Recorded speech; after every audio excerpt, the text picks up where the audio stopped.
Good morning guys, problem solver में आप सबों का अगेन तहे दिल से स्वागत है। मैं हूं सूरज सर और आज हम चर्चा करेंगे जेसीईआरटी सेकेंड टर्म एग्जाम के मॉडल पेपर के ऊपर। तो ये हमारा जेसीईआरटी रांची का सेकेंड टर्मिनल एग्जामिनेशन 2021-22 का मॉडल क्वेश्चन पेपर है और आपको पता है जेसीईआरटी ने टोटल 5 मॉडल पेपर निकाले हैं इस सब्जेक्ट के लिए। तो आज हम जो चर्चा करेंगे वो चर्चा करेंगे मैथमेटिक्स के ऊपर। हमारा सब्जेक्ट रहेगा इसका मैथमेटिक्स। हम लोग आज मैथ्स के ऊपर चर्चा करेंगे, मैथ्स के मॉडल पेपर के ऊपर चर्चा करेंगे। ये हमारा सेट 1 रहेगा और आपको पता है मैंने वीडियो में बता के रखा है पहले भी कि हमारा जितना भी मॉडल पेपर बना है 5 सेट बना है और प्रत्येक में section A, section B, section C है। सेक्शन ए आपका 2 नंबरिया है, सेक्शन बी आपका 3 नंबरिया है, सेक्शन सी आपका 5 नंबरिया है। आपको सेक्शन ए में 7 क्वेश्चन रहेंगे, 5 करना है। सेक्शन बी में 7 रहेंगे, 5 करना है। सेक्शन सी में 5 रहेंगे, आपको 3 करना है। तो बिना समय गवाए चलिए पेन पेपर लेकर स्टार्ट हो जाइए हमारे साथ। सबसे पहला सेक्शन ए हम लोग डिस्कस करते हैं। देखिए सबसे पहला क्वेश्चन लिखा गया है बिंदुओं -5 7। आपको पहला क्वेश्चन है बिंदुओं -5 7। ये देखिए आपका पहला बिंदु है -5 7। बिंदुओं -5 7। आपका एक बिंदु है P, उसका निर्देशांक है -5 7 तथा -1 3। आपका दूसरा बिंदु है -1 3। ये -1 3 कहा गया है क्वेश्चन में 20 की दूरी ज्ञात करें। तो आप क्या कीजिए, इस P बिंदु को इस Q बिंदु से मिला दीजिए। इस P बिंदु से Q बिंदु को मिला दीजिए। तो आपको पता है ना निर्देशांक ज्योमेट्री में आपने पढ़ा है दो बिंदुओं का बीच का दूरी निकालने के लिए हम लोग दूरी सूत्र का प्रयोग करते हैं। तो दूरी हमारा क्या बन रहा है PQ। दूरी क्या बन रहा है PQ। तो दूरी क्या हो जाता है, दूरी सूत्र से दूरी का फॉर्मूला √x2 - x1 का स्क्वायर प्लस y2 - y1 का स्क्वायर। आपका x2 कितना है -1, माइनस का माइनस प्लस x1 का स्क्वायर प्लस y2 कितना है 3 - 7 का होल स्क्वायर। ये आपका x1 का काम करता है, ये आपका y1 का काम करता है। ये आपका x2 का काम करता है, ये आपका y2 का काम करता है। ओके, पहला तो हम लोग x करते हैं, दूसरे को y करते हैं। किसी भी बिंदु का जब निर्देशांक लिखते हैं हम लोग तो पहले को क्या करते हैं x भुज x निर्देशांक, y को कोटि करते हैं या y निर्देशांक। तो पहला x लिखाता है, दूसरा y लिखाता है। तो पहला x1 y1, x2 y2। पहले को यहाँ पे पुट कीजिए आप। तो देखिए 5 में जाएगा 4, फिर 4 का स्क्वायर प्लस 3 में -7 जाएगा -4 का स्क्वायर।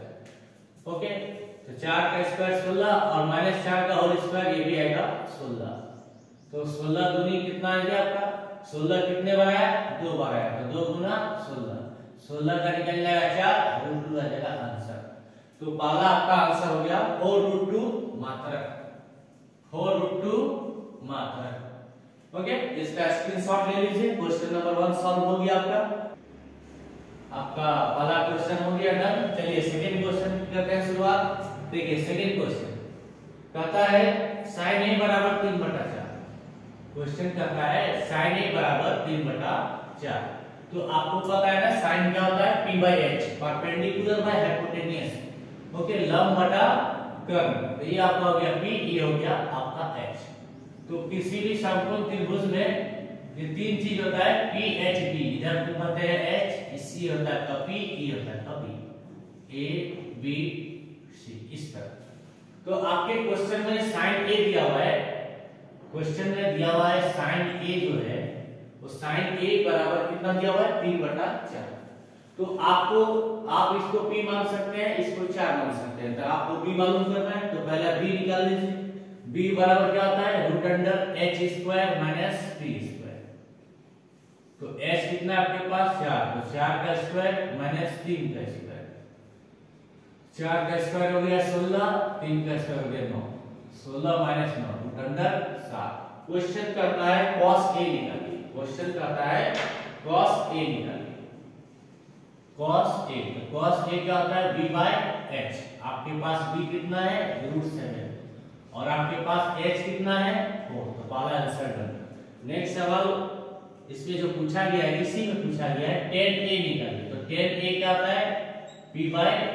आपके पास p कितना है 3 और b आपने कितना निकाला है √7, आंसर √7। तो यहाँ पर आपका सॉल्यूशन नंबर 2 कंप्लीट होता है।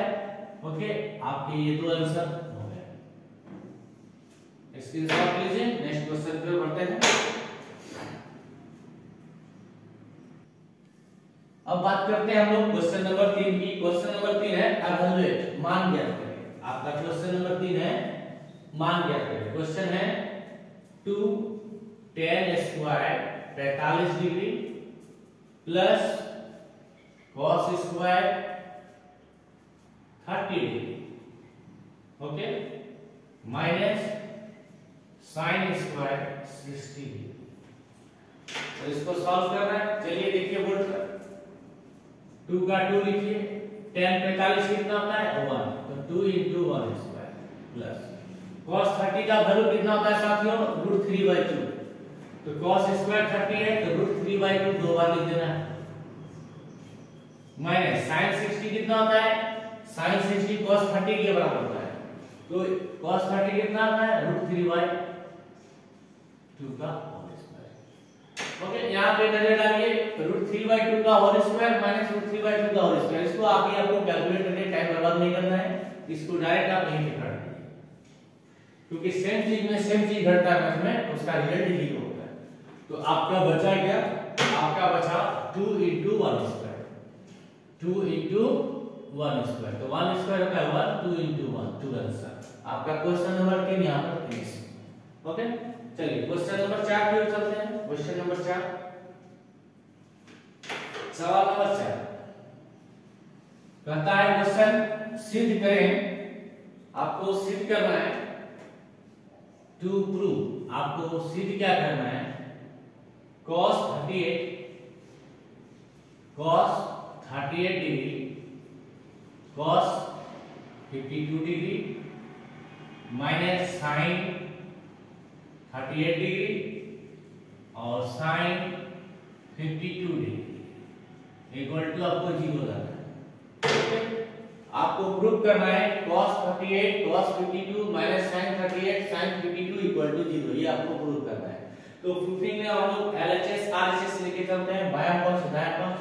तो सबसे पहले हम लोग LHS लेके चलते हैं, LHS।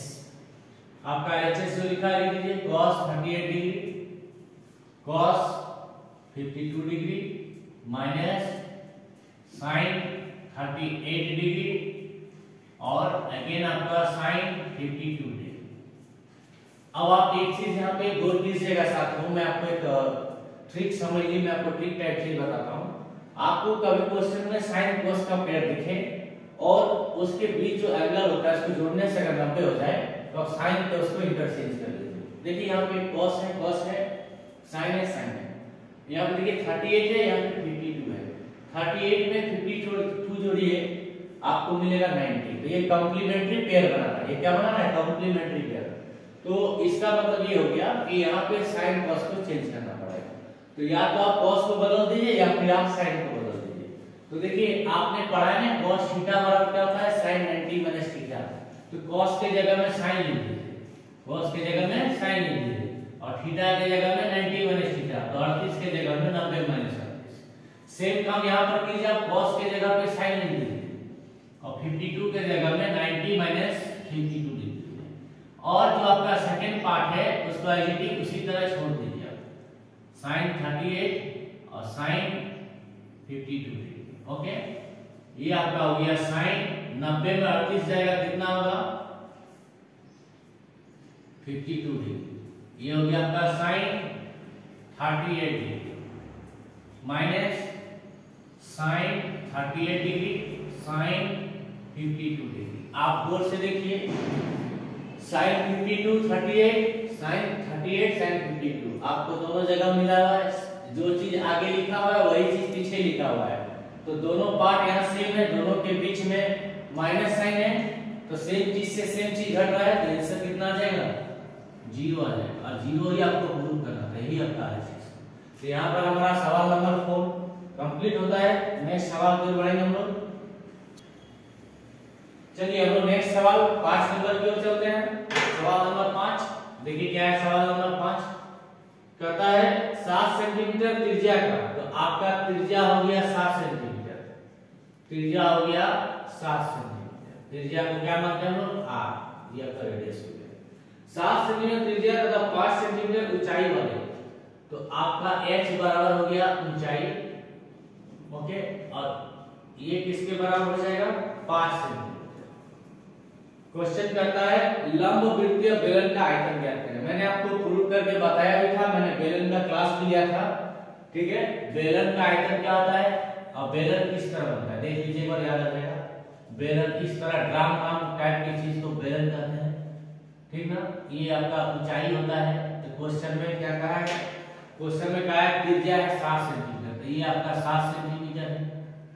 ये आपके क्वेश्चन में 7 सेंटीमीटर दे के रखा है, और क्वेश्चन में ऊंचाई बोला है 5 सेंटीमीटर, ओके। इसको आप पी लीजिए, तो आपके क्वेश्चन में ये दिया हुआ है 5 सेंटीमीटर। तो आपको कहता है बेलन का आयतन निकालिए। तो देखिए आपको मालूम है बेलन का आयतन, बेलन का आयतन क्या होता है? पाई आर स्क्वायर एच। पाई कितना होता है? 22/7। आर कितना है आपके पास? 7 गुना 7, और एच कितना है आपके पास? 5। 7 7 का 7 छूट गया यहाँ पर, तो 22 गुना, ओके, 35। तो मल्टीप्लाई कीजिए, 35 दूनी 70 दे शून्य, हाथ में 7, 35 दूनी 70 और 7 77। तो आपका बेलन का जो आयतन है वो है 770 सेंटीमीटर क्यूब, ओके। इसको नोट डाउन कीजिए। फिर मैं क्वेश्चन नंबर 6 की ओर बढ़ूंगा। क्वेश्चन नंबर 6 की ओर चलते हैं। क्वेश्चन है माध्य माध्यिका बहुलक में संबंध बताएं। आपको क्वेश्चन पूछा गया है माध्य माध्यिका और बहुलक में संबंध बताएं। माध्य माध्यिका और बहुलक में संबंध बताएं, ओके। देखिए आपको एक अनोखा तरीके से बताता हूं, आपको तुरंत याद हो जाएगा। मैं जैसे बोलता हूं वैसे आप बोलिएगा। बोलिए 1 2 3, आपको याद रखना है 1 2 3। नेक्स्ट आपको बोलना है बहुलक माध्य माध्यक।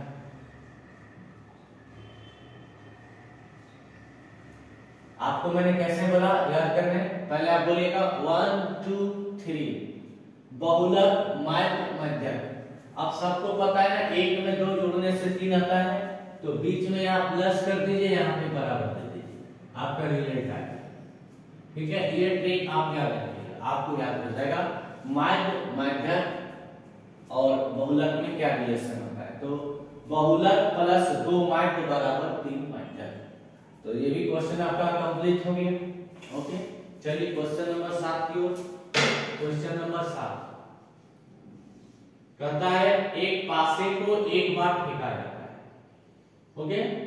आपका पासा है, ये आपने देखा होगा पासा लूडो का, इस तरह होता है ना लूडो का पासा। ये आपका पासा है, ये क्या है आपका पासा है, ओके। तो इस पे नंबर बहुत सारे होते हैं, जैसे 2 4 6 इस तरह करके। तो क्वेश्चन कहता है एक पासे को एक बार फेंका जाता है। तो देखिए पासे को एक बार,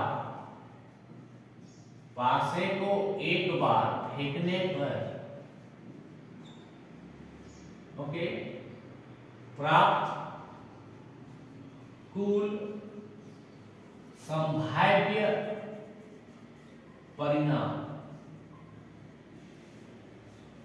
पासे को एक बार फेंकने पर प्राप्त कुल संभाव्य परिणाम। तो देखिए जब आप एक पासा को फेंकते हैं, जब आप लड्डू का डाइस को फेंकते हैं, थ्रो करते हैं, तो उसमें 1 से लेकर 6 तक नंबर होता है। तो आपका जो टोटल पॉसिबल आउटकम्स जो आएगा, जो आपका घटना का जो कुल परिणाम आएगा, वो क्या क्या हो सकता है? आपके पासा फेंकने से या तो 1 दिख सकता है आपको ऊपर में, 2 दिख सकता है, 3 दिख सकता है, 4 दिख सकता है, 5 दिख सकता है, 6 दिख सकता है। तो इसको अगर हम S मानते हैं, सैंपल स्पेस, अगर हम S बराबर मानते हैं पासे को एक बार फेंकने पर प्राप्त कुल संख्या करना, तो ये आ जाएगा 1 2 3 4 5 6। तो इसको अगर हम गिनती में बात करते हैं नंबर ऑफ S, इसका मतलब ये हो गया नंबर ऑफ S मींस क्या हो गया, पासे को एक बार फेंकने पर प्राप्त कुल संभव परिणामों की संख्या। तो 1 से लेके 6 तक में नंबर कितने बार है, 6 बार है। NS कितना हो गया, 6। ओके, तो यहाँ पे पूछा गया है विषम संख्या की प्रायिकता। तो देखिए विषम संख्या, विषम संख्या, तो विषम संख्या मान लीजिए ये मेरा इवेंट P है, तो एक पासा में विषम संख्या आपको क्या क्या दिखता है, विषम संख्या आपको क्या क्या दिखता है, 1 3 5। तो नंबर ऑफ E कितना हो जाएगा, 3।